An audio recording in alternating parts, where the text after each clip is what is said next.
Hey everybody, welcome back. I wanted to talk a little bit today about some of those topics that we have to get back through the beginning of the Organic Chemistry 1 semester. Today I want to talk about resonance. I want to think about how do I look at a structure and determine that that structure has resonance. If it does have resonance, then what I want to do is I want to look at how do I use curved arrows in order to draw the movement of electrons to represent that movement of electrons within the resonance structure. And then I also want to talk about how we would look at a resonance structure and determine that one resonance structure is more important than another one. So in other words, taking a look at to see what are the most important resonance contributors is the word we want to use for that. And so without any further ado, let's go ahead and get started.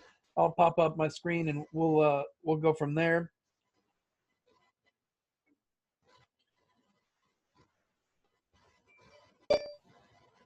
All right.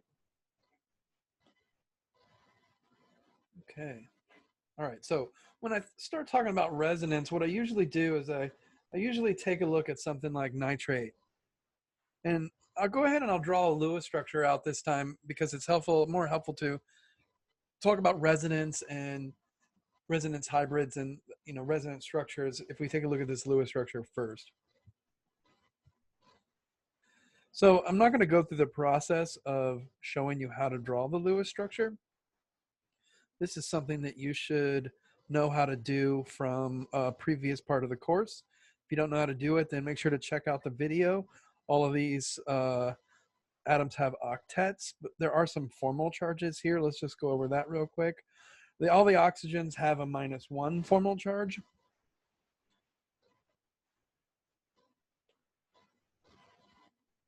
And the nitrogen has a +1 formal charge. And the formal charges add up to the charge on the molecule as it should, -1. And I went ahead and wrote the 1 down there. So what about the double bond on that oxygen? Couldn't I have written the double bond on the oxygen so that it was in this position? Yeah, there's really nothing that stopped my choice of where to locate the double bond. So I can do it this way as well. So that's another version of the nitrate molecule. And of course, then I could have had the double bond going down and have these two be single bonds. That would have been a choice I could have made. And all of these are essentially fine resonance or fine Lewis structures. They all have exactly the same set of formal charges. And all those formal charges equal the charge on the molecule, which is, again, it's nitrate. So the only thing that's different is the place where I chose to make the double bond. And really, that was just something I chose to do. And so, in other words, if you find yourself in a position where it seems like electrons can be in more than one place at a time, then this is something that should be indicative of the possibility of there being resonance. And so what do we mean by resonance? And what we're saying is these three structures, we say that they are in resonance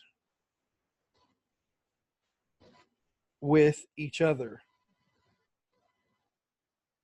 And so this means they are all representative of resonance structures. So what does a resonance structure have to do with the real molecule? Well, I mean, remember that Lewis structures are just models that we use to describe bonding in molecules, and it's a way to help us understand what the geometry of a molecule is. All of these pictures show us 3 electron groups, and in every one of these pictures, we would come to understand that NO3- has a trigonal planar structure, and it turns out, that's still true.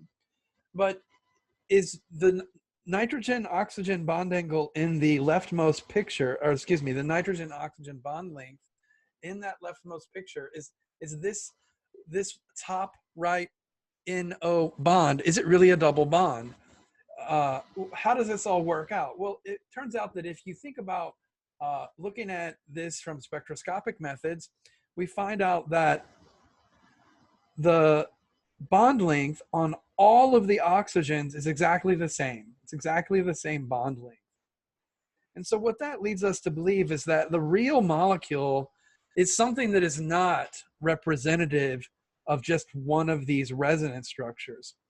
And so what we're able to do, especially with these are equivalent resonance structures. And so with equivalent resonance structures, we can come to the conclusion that that the electron distribution will be kind of evenly spread out in the picture of the molecule. The real molecule is going to be something closer to what we call the resonance hybrid. And the way we draw the resonance hybrid is to show that every oxygen has a full single bond. There's no question about, in every one of those Lewis structure pictures, there's at least a single bond to every nitrogen. But the fact is that the double bond character is what changes. And so what we say is that there's a partial bond between all of the different oxygens. And we can show that since it rotates around the molecule, that double bond in the three resonance structures, the resonance hybrid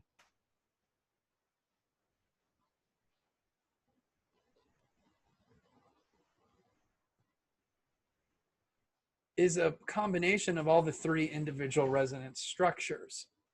And so this is an idea of what we mean by what a resonance structure is, how it represents the fact that electrons aren't actually in one location. What we're saying is that these electrons, these pi electrons in this double bond, they're not on one atom or the other. They're actually evenly spread out between all of the oxygens and the nitrogen. And so you would say that there's partial bonds between each one of the nitrogen and oxygen. And but the partial bonds they're more than one, less than two. So it's somewhere between a single bond and a double bond. And so what we're saying is the real molecule should have an equivalent set of bonds. And, that's what we see from spectroscopy. And so the resonance hybrid is a combination of all the different resonance structures, and it can give us an idea of what the actual molecule looks like. And so this is what we got going on with the very beginning of resonance here. Now, there's definitely different pictures that you can see. Different molecules have resonance. So how do we start to identify that? So what I want to do is I want to switch over to line bond structures, because ultimately we're going to be looking at line structures for the rest of the semester. Now, if I were to think about, actually, I'm going to go back and I can't expand that. So I'm just redraw it real quick. And I'm going to leave out the lone pairs this time. Well, I won't leave them out.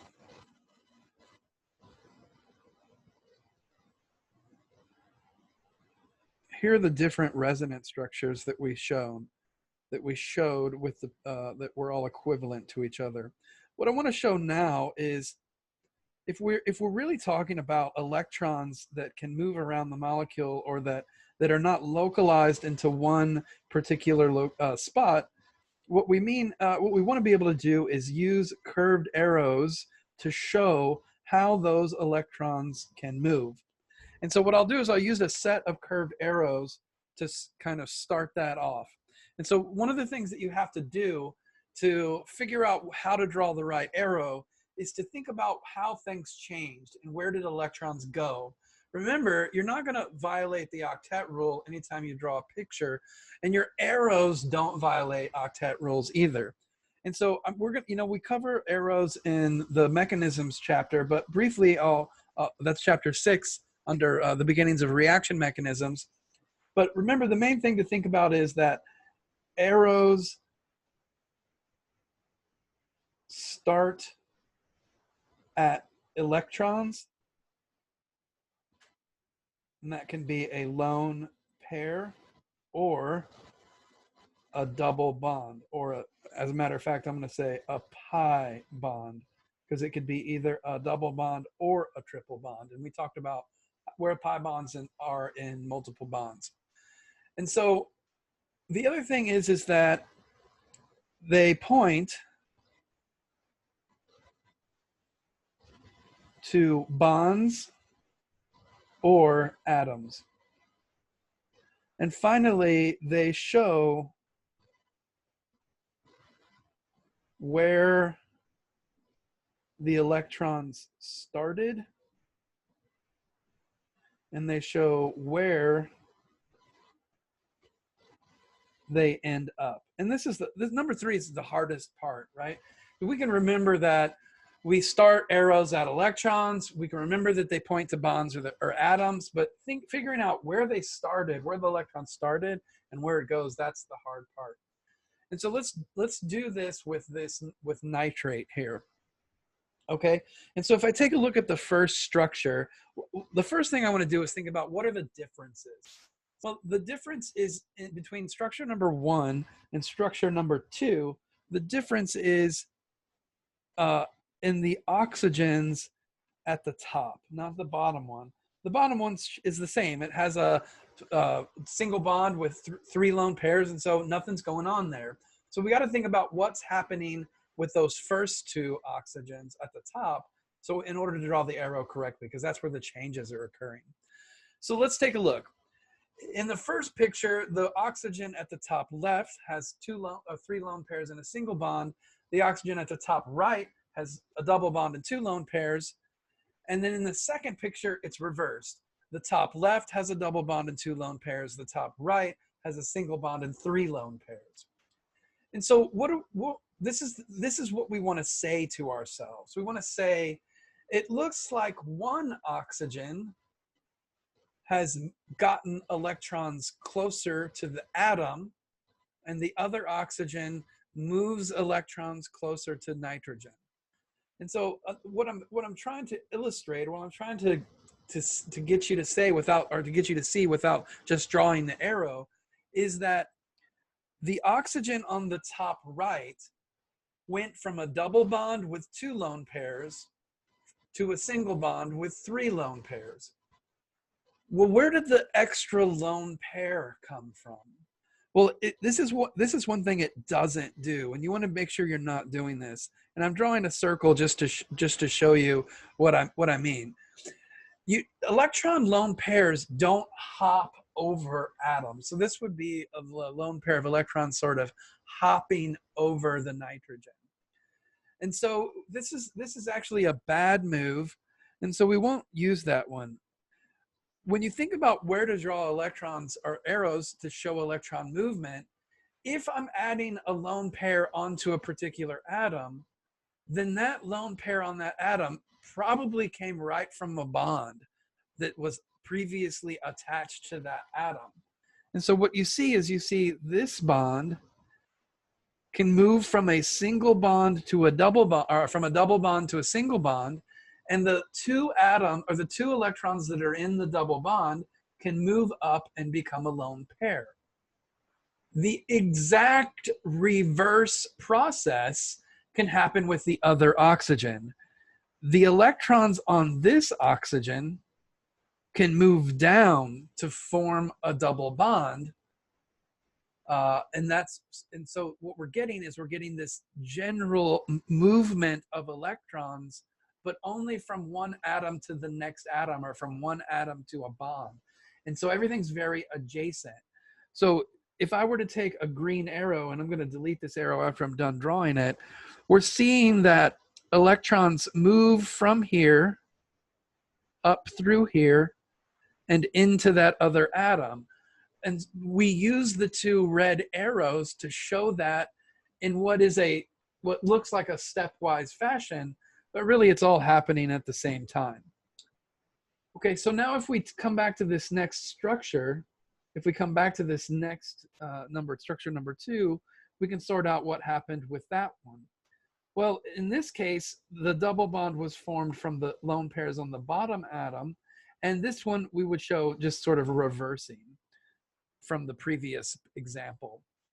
And so this is how I would describe using arrows from going from structures 1 to 2 and to go from 2 to 3. We could show some arrows that would take us back to 1, but generally we don't show those arrows. We're only showing the arrows that take us from the very first picture to the very last picture, and not back again around the circle. All right, so that's an example on a Lewis structure of how we draw these arrows. And what I'll do is I'll continue to think about the different arrows and how they're related to other different patterns of resonance.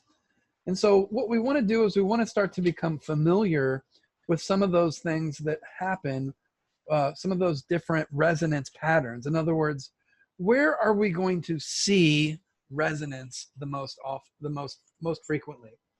And so let's start off with one of the most frequent resonance patterns. Resonance patterns don't have to necessarily take place on neutral molecules or just movements of lone pairs. They can also take place at carbocations. And I know that we haven't talked about that as far as chapter 1 or 2 is concerned, but a carbocation is something that has a positive charge, and it's a positive charge on a carbon. So if a carbon has a positive charge, then that means that it only has 3 bonds. And so what we mean by that is the formal charge is +1. And so in order to get a formal charge of +1, it can only have 3 bonds. Now, this is a very common resonance pattern. This is called an allylic cation. And I want to make sure that I spell this correctly so that I don't totally embarrass myself. But here's one. It's A-L-L-Y-L-I-C, allylic cation. And allylic, the word allylic means one atom removed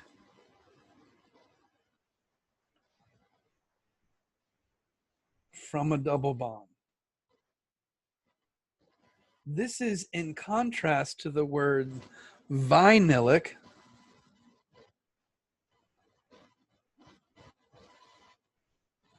which means attached to a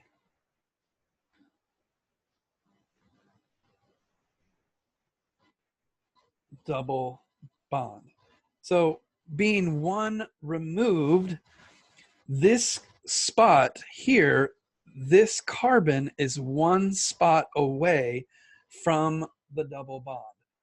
And so we know that there are some hydrogens here, and what we mean by an allylic cation is that the charge, the positive charge, is on the atom that's one spot away from the double bond. We could theoretically have a vinylic cation, and I'm going to go ahead and draw out the Lewis structure so we can be very specific about it. In order to have a cation, remember, you can only have 3 bonds. Well, if there's a double bond there, then I'd only have one hydrogen atom or other group attached to that carbon. And so this would be an example of a vinylic cation. And so I just wanted to make sure that we understand the differences between the definition of allylic and vinylic. But specifically right now, we're talking about allylic because in the allylic cation, we can show resonance. In the vinylic cation, there isn't any resonance. And so let me erase those 2 hydrogens because I want to go back to using sticks, or I want to go back to using line structures. So here's my cation. And so remember, if that carbon actually only has 3 bonds, then we can draw an additional bond to it without violating the octet rule. And so I could have drawn this molecule showing the double bond in this location. If the double bond were between these 2 carbons, then the positive charge would be here. And we can show these electrons moving from one bond to the adjacent bond with an arrow that looks like that. So that's one common pattern of resonance that you're going to see is the allylic cation. And so this is an example of the simplest allylic cation, but we can make some examples of allylic cations that are much more complicated than that. Let's imagine we have a system where what I'm going to do is I'm going to add one extra double bond here. So I'm going to add a double bond there, a double bond there, and then I'm going to put the cation right there. So that's another allylic cation. And so what we can show is we can show that, just like before, the electrons moving from the one bond to the adjacent bond. And now where the charge was, I actually now have 4 bonds. And where the double bond used to be, I only have 3 bonds. And so there's a charge there now. But this system had a more allylic, it was conjugated, and we'll talk more about that in Orgo 2. But what that means is I can show the electrons from the bond all the way on the left moving over, again, one other space, to show that those electrons are delocalized. The charge isn't localized either. Now I'm showing it at the end of the molecule. And so this is an example of an allylic cation that's a little bit more delocalized. So there's more double bonds involved. So that's one common pattern. And the other one, there's another one that's very similar to that. It's called the benzylic cation. So a benzylic cation has to do with a benzene ring. And the benzene ring is a cyclohexane with a fully conjugated set of double bonds. And so if I were to draw out the benzene ring, I would look like this.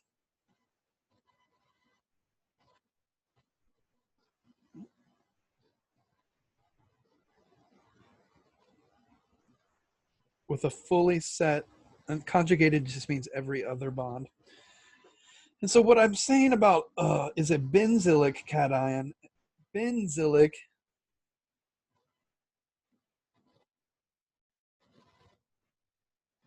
is 1 carbon away from a benzene ring. Just like allylic had its converse, or had its comparison to vinylic, which was directly attached to the double bond, we could have something called aryl. And an aryl cation would be one that's directly attached to a benzene ring. If that hydrogen were removed, there would be a cation there. But again, we're not talking about an aryl cation because in the sense that vinylic doesn't have any resonance, neither does aryl. And so we don't want to focus on that. We want to focus on things that do have resonance, since that's what we're talking about right now. All right, so when I have a benzylic cation, I can do a similar movement of electrons and show the electrons in the benzene ring moving outside the ring to form a complete octet on the carbon that's outside the ring. These other bonds stay in the same location, but that means that now this carbon has a positive charge.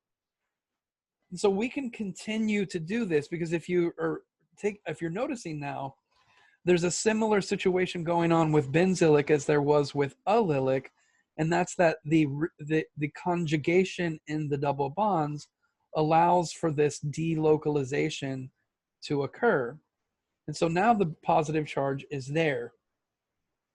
Again, we can show one more last structure where the double bond moves from the bottom to the bond adjacent to it. That shows one more way that the positive charge can delocalize. And in this case, what I will do is I will show the last arrow, and this one is an arrow that would get us right back to where we started. And this time I wanted to show it. That's a version of a benzylic cation. And so there's another typical situation when you're going to have some resonance. So far we've talked about benzylic cations, and we've talked about allylic cations. There are other opportunities when you're going to have resonance, and they're not necessarily limited to cations, but the cations are certainly some of the common spots where resonance is occurring. Another spot where there's resonance are in carbonyl groups, and carbonyl groups are, remember, C double bond O's. And so remember, the only rule about resonance, I mean, other than those 3 rules that we went across earlier, You know, the big thing to think about when you're trying to draw resonance structures is that as long as you're not violating the octet rule by making more than 4 bonds or 4 electron groups or 8 electrons, however you want to think about it, as long as you're not going beyond that number, it's okay. You can, not necessarily going to be a good resonance structure. It's not going to be necessarily a significant contributor. We'll talk about that in a second, but it's okay to draw that particular resonance structure. So we can take the electrons that are in that pi bond, and so maybe by now you're seeing that pi bonds could possibly lead to resonance. In this case, you can, right? So we can move the pi electrons, and I'm going to go ahead and draw out the lone pairs for this just to show it from an illustrated perspective. So that now we have a formal charge of -1 on the oxygen and +1 on the carbon. And so this is another common resonance pattern where you see the possibility of resonance happening, and that's in carbonyl groups. So this also could have taken place on a carbonyl group that had a proton on it. And so there's also resonance in that situation. And so here we're going back to talking about a cation again. A carbonyl that has a protonated group, or that could have been another carbon chain, can also have its own resonance pattern in a similar way to what we showed before. Now, of course, in this case, this oxygen starts off with a positive charge. We can show the electrons in the pi bond moving off of disengage from the double bond and form another lone pair on the oxygen, making the oxygen neutral and showing that the charge is delocalized at the carbon. That's another common resonance pattern. One of the things that I would hope that you've noticed about resonance patterns, and this is true not only about resonance patterns, but in reaction mechanisms in general, the charge of the reactants and products, the sum of the charges are exactly the same. So in the first case, this is neutral. And in this case, the sum is neutral, right? So plus 1 and -1 equals 0. We're back to being neutral. In this case, it's +1. And in this case, it's +1. It's just where that +1 is. That's the difference. So carbonyl groups are certainly a common pattern for resonance that you should take a look at. And then another common pattern for resonance structures is going to be with nitrogen groups.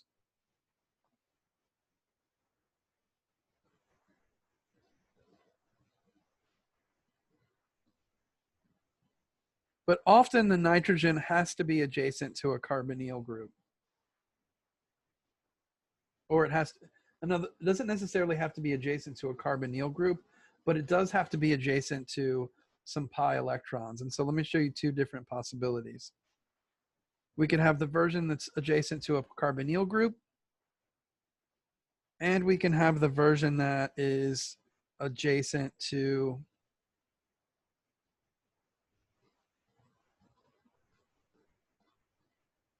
some pi electrons. And so let's take a look at how this works. In the first case, we can show a resonance structure where the lone pairs on the nitrogen form a double bond between the nitrogen and the carbon that has a double bond to an oxygen. But remember, that would be a violation of the octet rule. The carbon already has 4 bonds. So in order to relieve that violation or alleviate that situation so that the octet rule is maintained, we would have to show the electrons in the carbonyl group moving up to form a negatively charged oxygen here. And so what do we end up with? We end up with a nitrogen that has a positive charge. Let me go back. I just want to add one thing in the picture so that I do have my charges situated correctly. So now I've got everything sorted out nicely. The nitrogen was neutral in the left picture. It has a positive charge in the right picture. The nitrogen is now, the oxygen was neutral in the left picture. Now it's got a negative charge in the right picture. Everything still adds up to 0. So this is one way you can form resonance with nitrogens that are adjacent to pi bonds. Another way would be instead of having oxygen or other heteroatoms, you could just have carbon atoms. And so a negative charge can also be delocalized or can form on carbon atoms as well as oxygen atoms. And so what we're showing here is the nitrogen making a double bond in this vertical position. But now the carbon here has to own that lone pair. And so that means it now has a negative charge. Of course, the nitrogen now has a positive formal charge. And so these are this is another picture of how resonance can form. And so by far, we're not going to go through all of the different possibilities of resonance. I'll do one last example, but ultimately what we're going to see is that they're all combined to really form more interesting and elaborate resonance patterns. Here is propoxide. This is the conjugate base of propanoic acid. And so why are carboxylic acids stable or relatively good acids? Because their conjugate bases are resonance stabilized. We're going to talk more about that in chapter 3.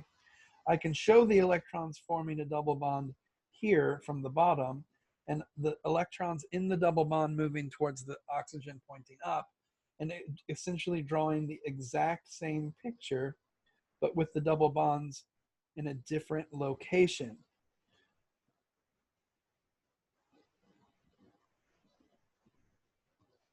So now the negative charge is on that oxygen.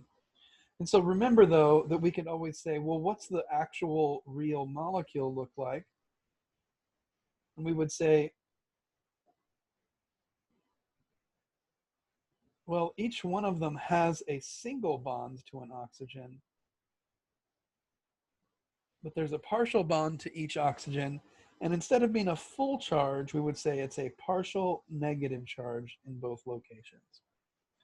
So that's what we're looking at there. So that's the final example, a specific example that I want to show you the next thing I want to talk about is, well, how do we really decide what is a good resonance structure, or which structures that you can come up with are the most important structures?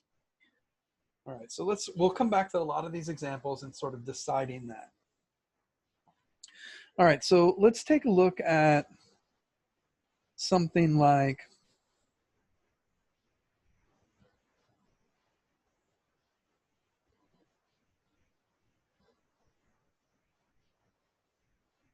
let's take a look at something like this.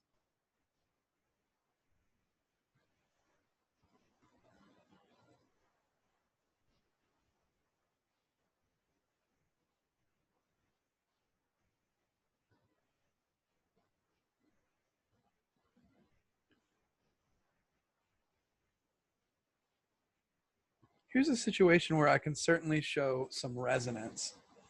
That carbocation can have a situation where I can move the electrons here off the oxygen and form a double bond to that carbon.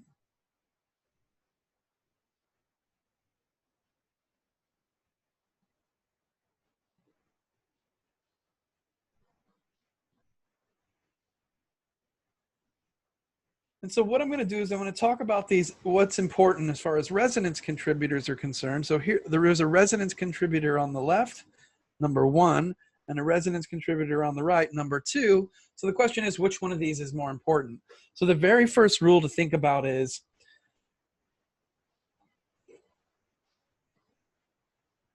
resonance structures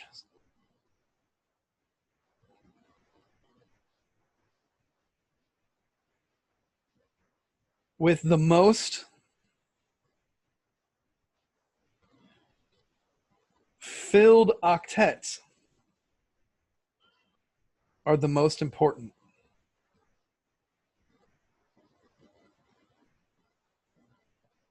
So if you take a look at number 1, everybody's got a full octet except for carbon.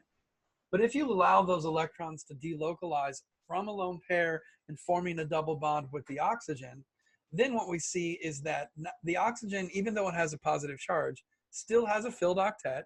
And now the carbon below also has a filled octet. So this is the most important contributor.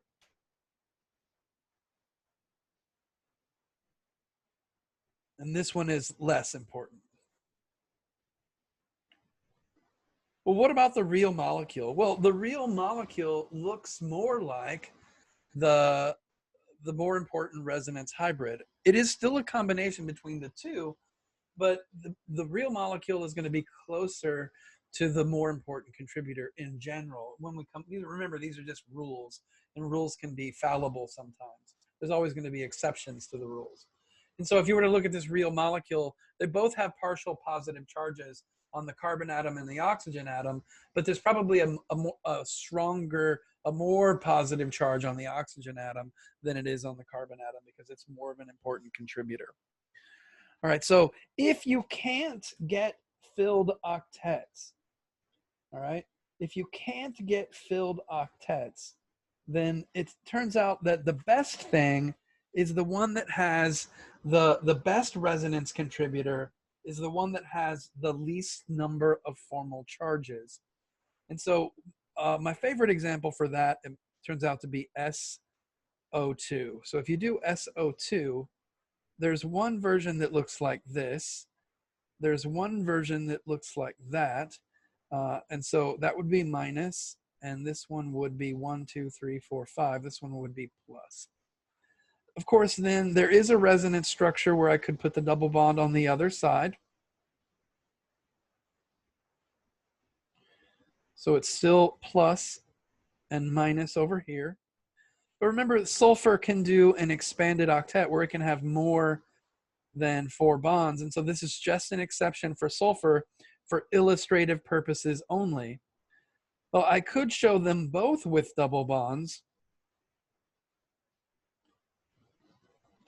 And the lone pair still on the sulfur. Remember, this is an expanded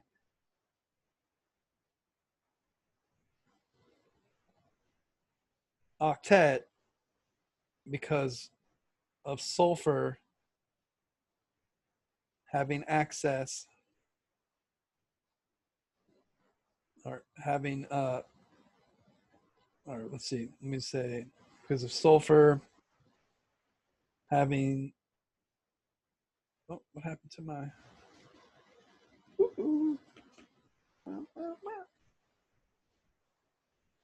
oh, that's what I did.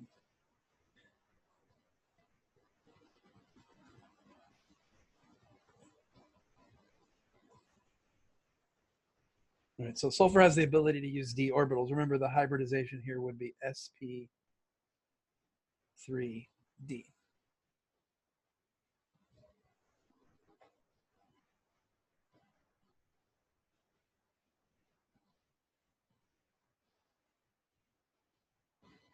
Actually, I paused right there because I don't think the hybridization would properly be called sp3d. But let's just leave the hybridization out of it and go back to the basic idea that sulfur can do an expanded octet. And so it can have 1, 2, 3, 4, 5 sets of electrons around it and still not be violating the octet rules. But now let's count the formal charges here. Formal charge on that oxygen is 0. The formal charge on that oxygen is 0. The formal charge on that sulfur is 0. And so the best one of these resonance structures will be the one where there is the most number of 0 formal charges, the least number of non-zero formal charges. These formal charges here are non-zero. So in this case, if we take a look at the real molecule, we would expect that even if we look at the resonance hybrid of just these two, or we look at the better version of the Lewis structure, we would see that the structure on the bottom would indicate that both of the sulfurs and oxygens have equal bond lengths, and that is the case. Another example of that same situation would be if I have a carbon attached to a nitrogen and then doubly bound to a nitrogen that had a hydrogen, and let's make this a CH3 group. Okay, so are there some resonance contributors here, right? So let's think about this. Are there some resonance contributors? Well, I certainly think that I could draw this lone pair on the nitrogen delocalizing. Remember, nitrogens that are near that are one removed from pi bonds are definitely something that has resonance patterns in it. And so that means I'll have to make sure I'm not violating the octet rule by making more than 4 bonds on carbon. So I can show the double bond on this nitrogen look like this. This is still a CH3 group. And now I've got a single bond here, but I've got a formal charge here and a positive formal charge there.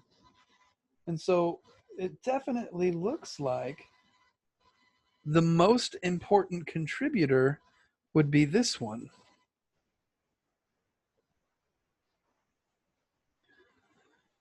And this one would be less important.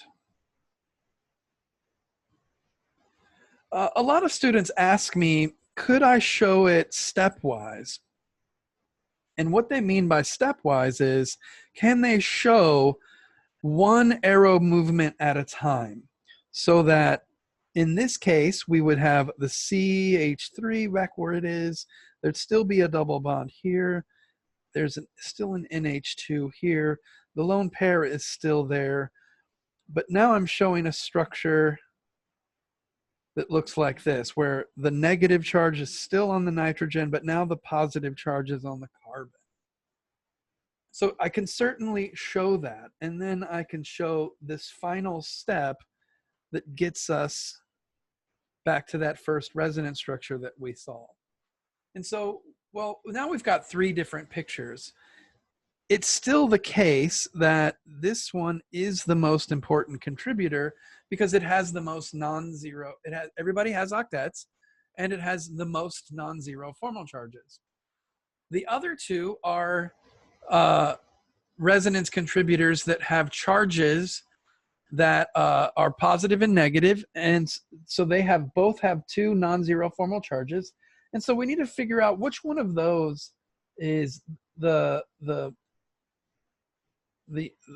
more important of the 2. And so that brings us into the next rule.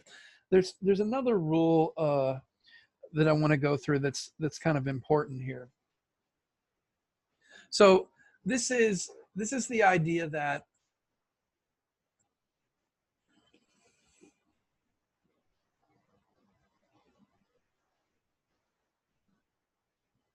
if there are charges,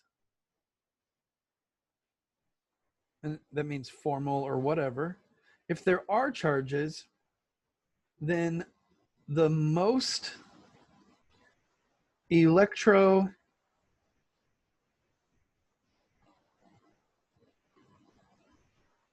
electronegative atoms in parentheses prefer, because remember we're personifying, they prefer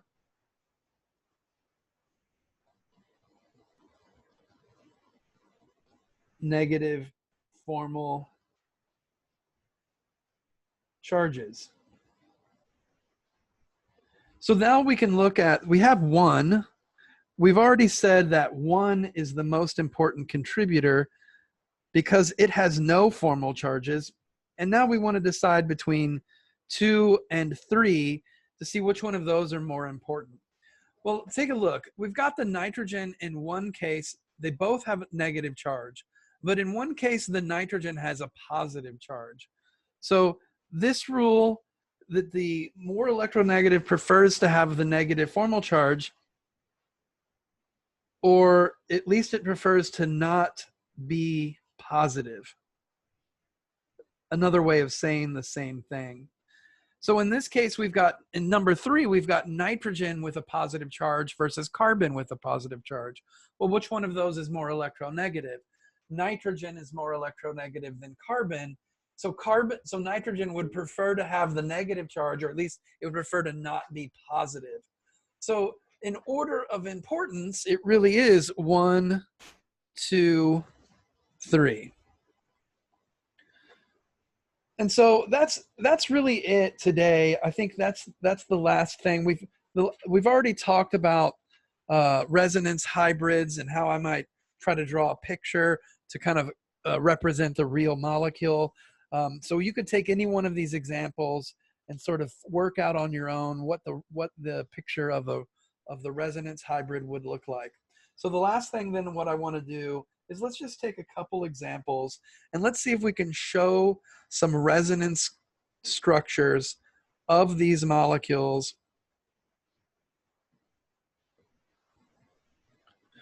So there's one version, and here's another molecule. Let's try to get some resonance structures here. And so I'm going to just start to go back to my traditional formalism. I'm not going to show you lone pairs. I'm only going to show you formal charges. And so what is this at the top? What does it look like? Well, if I have a formal charge that has +1 off the carbon, that means there's only 3 bonds. Those are the 3 bonds that are shown. So there isn't a hydrogen in that location. And everything else is neutral. So what does that mean about the carbons in the ring? Well, they all have 2 more bonds. So they're all attached to hydrogens. And what does that mean about the oxygen? Well, it means it has lone pairs on it. And so those lone pairs can delocalize, make a double bond between the carbon and the hydrogen. Or excuse me, make a double bond between the oxygen and the carbon. And now the formal charge is on the oxygen. Okay. So we can talk about the most important contributor in this case. We would say this one is most important because everybody's got a full octet there. What about this nitrogen and the carbon situation? Well, again, carbon has a positive charge, so it's got only 3 bonds. The 3 bonds are shown. The nitrogen has a negative formal charge, so how do you get a nitrogen that has a negative formal charge and 2 bonds? Well, it must have 2 lone pairs. So we can show, again, the electrons on this nitrogen delocalizing to make a double bond.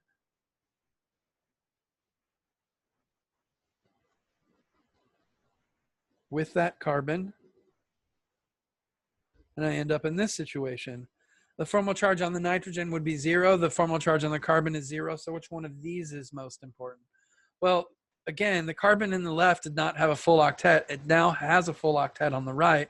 The nitrogen had a full octet in both cases, but now I'm back to, so then not only that, not only does that rule tell us that this one is the most important, but in fact, this one also has no formal charges other than 0. And so it's also the most important structure there. So there's a couple of examples. We'll use a lot of other, there'll be a lot of other examples for you to go across when it comes to doing resonance structures. But I wanted to make a good video. I hope it's thorough enough for you. Students are often confused about resonance. And so just remember the basic idea, the basic rules. When you're drawing resonance structures, don't violate the octet rule by making more than 4 bonds, by making more than 8 electrons. When you draw arrows, start at electrons and point the arrow at an atom or at a bond. If the arrow points at the atom, we're showing that that atom is gaining a lone pair. If we're showing that we're pointing the arrow at the bond, then that means that that bond that you're pointing to either goes from a single bond to a double bond, or it could possibly go from a double bond to a triple bond. The other thing to remember is that we don't move over atoms. They don't skip over each other. So we move electrons from either an atom to an adjacent bond, or from a bond to an adjacent atom, or the very longest thing that we could do would be to go from one bond to an adjacent bond. That's the longest jump. And so if you have any questions, you know how to get a hold of me, and I hope this helps. Feel free to give me any comments on what you need to make it better, but I'll see you guys next time.